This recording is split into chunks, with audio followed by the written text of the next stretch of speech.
ఒక వ్యక్తి త్యాగం చేస్తే ఆ కుటుంబ సభ్యుల్ని మనం గౌరవించే సంస్కారం ఉన్నటువంటి దేశం మనది. అందుకే ఆ కుటుంబ సభ్యుల్ని పిలిచి రేపు రాబోయే రోజుల్లో కూడా ఎవరైనా త్యాగం చేస్తే ఆ కుటుంబ సభ్యుల్ని గౌరవించుకుంటూ ముందుకు పోతే ఆ త్యాగం, ఆ స్ఫూర్తి శాశ్వతంగా ఉంటుందని చెప్పి కూడా నేను మీ అందరికీ విజ్ఞప్తి చేస్తున్నా. ఇప్పుడే అందరూ చెప్పారు 58 రోజులు త్యాగం. డిసెంబర్ 15 58 అడుగుల విగ్రహం అమరావతిలో మొట్టమొదటి మెమోరియల్ పార్క్. అదే సమయంలో 58 అడుగులు ఎత్తుండే ఏకైక విగ్రహం మొట్టమొదటి అమరావతిలో ప్రజా రాజధానిలో వస్తుందని చెప్పి కూడా నేను మీకు తెలియజేస్తున్నా. దీనికి 6.8 ఎకరాల భూమి కేటాయించాం. శ్రీరాములు గారి స్మృతి వనం అనే పేరు పెట్టాం. జీవిత విశేషాలు, ఆయన చేసిన త్యాగం ఏ విధంగా భావితరాలకు స్ఫూర్తిదాయకంగా ఉండాలనో అవన్నీ కూడా గుర్తుండే విధంగా మనం ముందుకు తీసుకెళ్తాం. ఈరోజు మీరు ఒకసారి చూస్తే ఎంతోమంది ఎన్నో మాటలు మాట్లాడతారు, కానీ పొట్టి శ్రీరాములకి గుర్తింపు తెచ్చిన పార్టీ, మొట్టమొదటిగా గుర్తింపు తెచ్చిన నాయకుడు నందమూరి తారక రామారావు గారు. ఆయన మీరు చూస్తే ఆ రోజుట్లోనే 85లో తెలుగు యూనివర్సిటీకి, తెలుగు రాష్ట్రం కోసం త్యాగం చేసిన వ్యక్తి కాబట్టి పొట్టి శ్రీరాములు పేరు పెట్టి పొట్టి శ్రీరాములు తెలుగు యూనివర్సిటీ అని పెట్టి ఆయన గుర్తించిన మొదటి వ్యక్తి నందమూరి తారక రామారావు గారని చెప్పి కూడా మీకు తెలియజేస్తున్నా. ఆ తర్వాత నేను వచ్చిన తర్వాత మార్చి 10, 2003 ఆ రోజు ఆలోచిస్తే ఆయన పుట్టిన జిల్లా నెల్లూరు జిల్లా. అందుకని నెల్లూరు జిల్లాకి పొట్టి శ్రీరాములు నెల్లూరు జిల్లాగా నామకరణం చేసి గవర్నమెంట్ ఆఫ్ ఇండియాకి పంపించాం. అది 2008లో వాళ్ళు నోటిఫై చేసి పంపించారు. ఈ రెండు కూడా ప్రధానమైన నిర్ణయాలు మనం తీసుకుని మనం ముందుకు పోయే పరిస్థితికి వచ్చాం. ఇవే కాకుండా ఈరోజు మీరు చూస్తే ఇలాంటివన్నీ కూడా ఇప్పుడే మిత్రులు చెప్పారు. చెన్నైలో ఏదైతే మన అక్కడ ఉన్నటువంటి భవనం, ఆయన ఎక్కడైతే ప్రాణాలు వదిలిపెట్టారో ఆ భవనానికి మళ్ళీ మనం కాపాడుకోవాలని చెప్పి ఇప్పుడే మన కార్పొరేషన్ చైర్మన్ చెప్పాడు. తప్పకుండా ఆ భవనాన్ని అన్ని విధాలా ప్రొటెక్ట్ చేయడమే కాకుండా పేరే, ఆ బిల్డింగ్ పేరే మనం ఒక సాక్రిఫైస్ భవనంగా పెట్టి శాశ్వతంగా ఒక మెమోరియల్ కింద పెట్టి భావితరాలకు గుర్తింపు ఉండే విధంగా, చెన్నైలో ఉండే విధంగా చేస్తామని చెప్పి కూడా మీ అందరికీ హామీ ఇస్తున్నా. ఇదే కాకుండా ఈరోజు ఇక్కడ మీరు అందరూ చూస్తే పొట్టి శ్రీరాములు కీర్తిని చాటడంలో, ఆయన త్యాగాన్ని భావితరాలకు చూపడంలో ఆర్యవైశ్య సంఘాలు కానీ తెలుగు ప్రజానీకం ముందు దేశపై పరిస్థితికి వచ్చారు.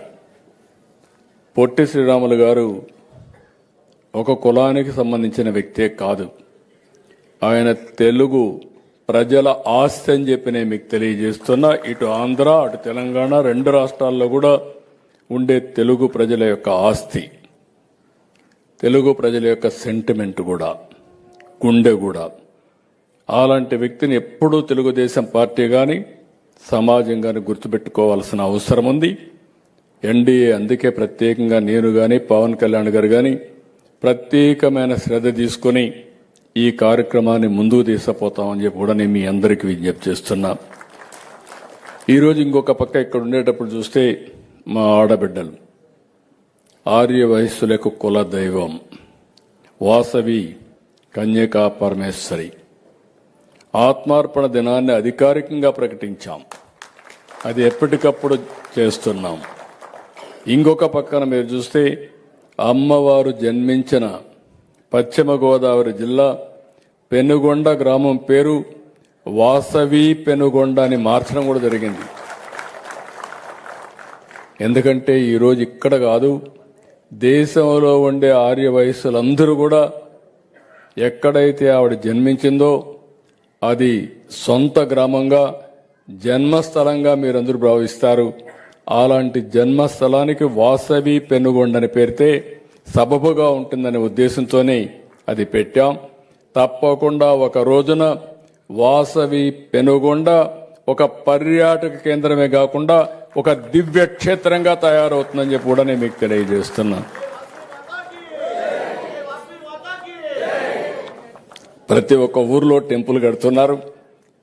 ఆ తల్లి పుట్టిన పెనుగొండలో బ్రహ్మాండమైన టెంపుల్ కట్టి దేశంలో ఉండే ఆర్య వయస్సులే కాకుండా ప్రతి ఒక్కరూ వచ్చి తల్లి అనుగ్రహం పొందే విధంగా చేయాల్సిందిగా కూడా మీ అందరికీ విజ్ఞప్తి చేస్తారని చెప్పి ఆశిస్తున్నా. ఇంకొక పక్కన ఆర్య వయస్సుల విన్నపం మేరకు కొంతమంది సర్టిఫికెట్లన్నీ రకరకాలుగా ఇచ్చేవాళ్ళు. గుప్తా అని, శెట్టి అని, వైశ్య అని, కోమటి అని ఇలాంటి పేర్లు ఇస్తా ఉంటే కాదు, అందరికీ ఒకటే ఇస్తే బాగుంటుంది. ఆర్య వయస్సు పేరుతో ఇమ్మంటే తొందరలోనే దీన్ని కూడా తీసుకొచ్చి ఆ గౌరవాన్ని కూడా కాపాడతామని చెప్పి కూడా నేను మీకు తెలియజేస్తున్నా. నాకెప్పుడు ఒక నమ్మకం, అందరికంటే ఆర్య వయస్సులు మీరు చూస్తే 10 రూపాయలు సంపాదిస్తే 2 రూపాయలు దాన ధర్మాలకు ఖర్చు పెడతారు. అది మీ యొక్క సంస్కృతి, అది మీకు వారసత్వంగా వచ్చినటువంటి సాంప్రదాయం కూడా. సంపాదన ముఖ్యం. వచ్చిన డబ్బుల్లో ఒక 2 రూపాయలు చారిటీకి ఖర్చు పెట్టేది సమాజంలో చాలా మందిని చూశాను. కానీ అందరికంటే ముందున్నటువంటి వర్గం ఆర్య వైశ్య కులం అని చెప్పి కూడా నేను మీకు తెలియజేస్తున్నా. ఇప్పుడు నేను మిమ్మల్ని కోరేది ఏంటంటే, ఇప్పుడు కొత్త కార్యక్రమం తీసుకొచ్చాం, 1 ఫ్యామిలీ 1 ఆంటర్‌ప్రెన్యూర్. ఈ 1 ఫ్యామిలీ 1 ఆంటర్‌ప్రెన్యూర్లో మీరు ఒక్క అడుగు ముందుకెయ్యాలి, అక్కడే ఆగిపోకుండా.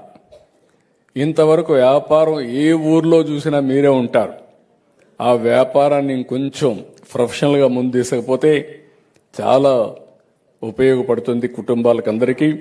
అందుకే నేను చెప్తున్నా, 1 ఫ్యామిలీ 1 ఆంటర్‌ప్రెన్యూర్లో ఆర్య వయస్సు కులంలో మొట్టమొదటిసారిగా ప్రతి ఒక్కరూ ఒక ఆంటర్‌ప్రెన్యూర్ కావాలని మనస్ఫూర్తిగా ఆకాంక్షిస్తున్నా. మా ఆడబిడ్డలు కూడా, మీరు కూడా బాగా చేయగలుగుతారు, మీరు ముందుండాలి. ఈరోజు రాష్ట్రంలో రతన్ టాటా ఇన్నోవేషన్ హబ్ పెడుతున్నాం. దీనికి అవసరమైతే కార్పొరేషనే కాకుండా గవర్నమెంట్ కూడా పూర్తిగా సహకరిస్తాం. అన్ని విధాలా మీరు ముందుకు రావాల్సిందిగా మరొక్కసారి మిమ్మల్ని అందరినీ కోరుకుంటున్నాను.